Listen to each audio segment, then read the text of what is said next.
Loneliness. All of us in this room will experience loneliness at some point in our lives. Loneliness is not a function of being alone, but rather a function of how socially connected you are to those around you. There could be somebody in this room right now, surrounded by 1,000 people, experiencing loneliness. And while loneliness can be attributed to many things, as an architect, I'm going to tell you today how loneliness can be the result of our built environments, the very homes we choose to live in.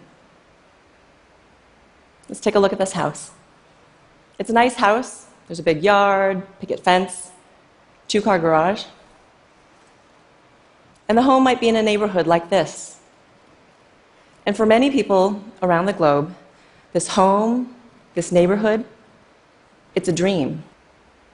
And yet the danger of achieving this dream is a false sense of connection and an increase in social isolation. I know, I can hear you now. There's somebody in the room screaming at me inside their head. That's my house, and that's my neighborhood, and I know everyone on my block. To which I would answer, terrific.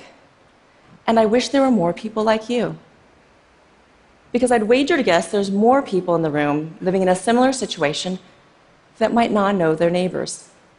They might recognize them and say hello, but under their breath, they're asking their spouse, what was her name again?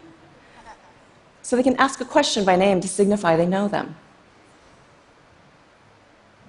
Social media also contributes to this false sense of connection. This image is probably all too familiar. You're standing in the elevator, sitting in a cafe, and you look around, and everyone's on their phone. You're not texting or checking Facebook, but everyone else is. And maybe like me, you've been in a situation where you've made eye contact, smiled and said hello, and then have the person yank out their earbuds and say, I'm sorry, what did you say? I find this incredibly isolating. The concept I'd like to share with you today is an antidote to isolation. It's not a new concept. In fact, it's an age-old way of living, and it still exists in many non-European cultures around the world. And about 50 years ago, the Danes decided to make up a new name. And since then, tens of thousands of Danish people have been living in this connected way. And it's being pursued more widely around the globe as people are seeking community. This concept is co-housing. Co-housing is an intentional neighborhood where people know each other and look after one another. In co-housing, you have your own home, but you also share significant spaces, both indoors and out. But before I show you some pictures of co-housing, I'd like to first introduce you to my friends Sheila and Spencer. When I first met Sheila and Spencer, they were just entering their 60s. And Spencer was looking ahead at the end of a long career in elementary education. And he really disliked the idea that he might not have children in his life upon retirement. They're now my neighbors. We live in a co-housing community that I not only designed, but developed and have my architecture practice in. This community is very intentional about our social interactions. So let me take you on a tour. From the outside, we look like any other small apartment building. In fact, we look identical to the one next door, except that we're bright yellow. Inside, the homes are fairly conventional. We all have living rooms and kitchens, bedrooms and baths, and there are 9 of these homes around a central courtyard. This one's mine, and this one's Spencer and Sheila's. And the thing that makes this building uniquely co-housing are not the homes, but rather what happens here, the social interactions that happen in and around that central courtyard. When I look across the courtyard, I look forward to seeing Spencer and Sheila. In fact, every morning, this is what I see.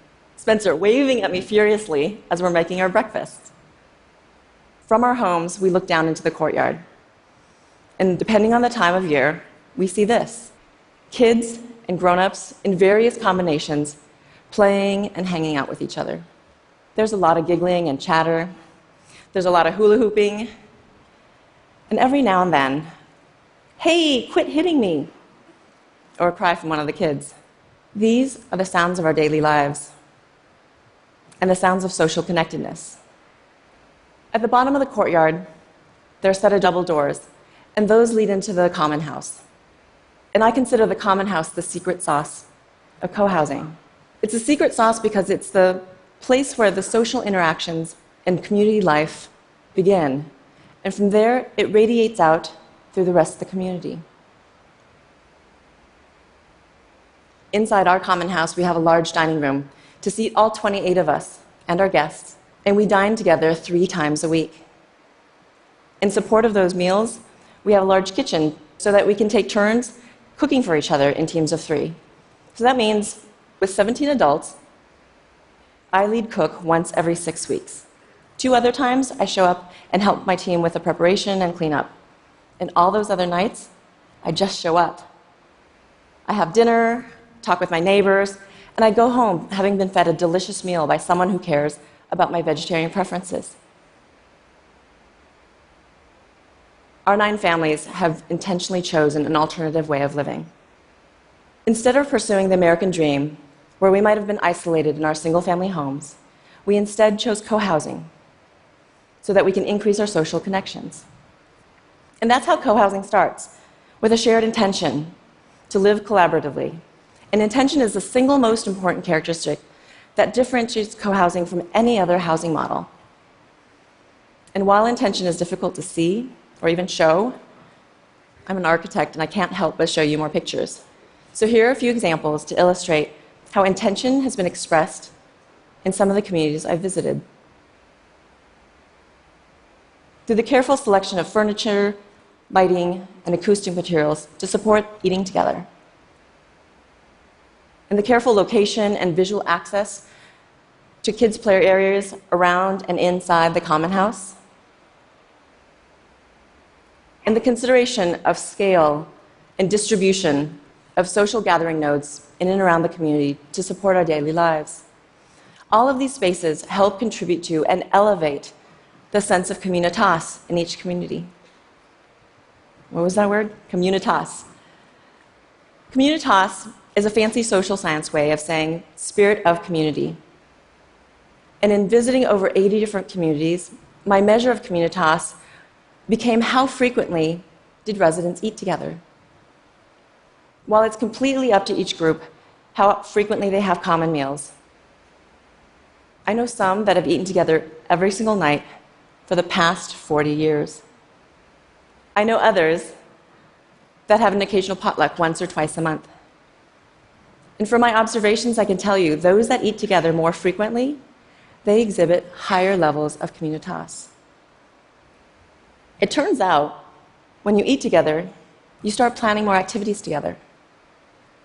When you eat together, you share more things. You start to watch each other's kids. You lend out your power tools. You borrow each other's cars. And despite all this, as my daughter loves to say, everything is not rainbows and unicorns in co-housing. And I'm not best friends with every single person in my community. We even have differences and conflicts. But living in co-housing, we're intentional about our relationships. We're motivated to resolve our differences. We follow up, we check in, we speak our personal truths, and when appropriate, we apologize.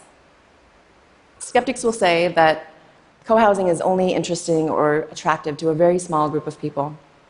And I'll agree with that. If you look at Western cultures around the globe, those living in co-housing are just a fractional percent.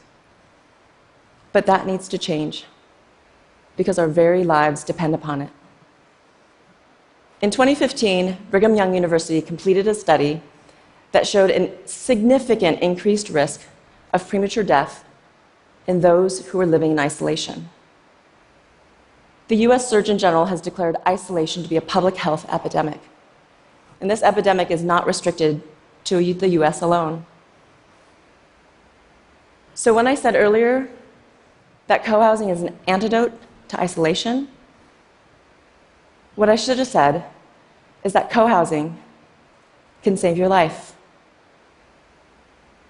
If I was a doctor, I would tell you to take 2 aspirin and call me in the morning. But as an architect, I'm going to suggest that you take a walk with your neighbor, share a meal together, and call me in 20 years. Thank you.